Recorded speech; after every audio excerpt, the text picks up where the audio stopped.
ఎందుకంటే పెద్దలు ఒక మాట అంటూ ఉంటారు, నరుడు కళ్ళకి నల్లరాయి అయినా బదలైద్ది అని.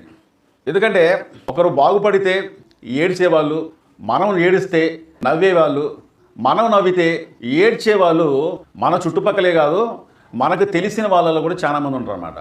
అలాగే ఈ మెగా ఫ్యామిలీ పైన చాలామంది చాలా రకాలుగా దుష్ప్రచారం చేసి దుమ్మెత్తి పూసినట్టుగా ఇష్టం వచ్చినట్టుగా మాట్లాడి వాళ్ళ కనుజిష్టి వల్ల ఇలాగేమైనా జరిగిందేమని చెప్పేసి నేను అనుకుంటున్నాను అనమాట. లేకపోతే ఏంటండి, హైదరాబాద్ గచ్చిబౌలి స్టేడియంలో ఆ క్లైమాక్స్కు సంబంధించిన షూటింగ్ జరుపుకుంటూ ఉంటే అకస్మాత్తుగా రామ్ చరణ్ గారి ఎడమ కన్ను పైన ఒకవేళ కంటికి కానీ తగిలితే అప్పుడు పరిస్థితి ఏంటండి?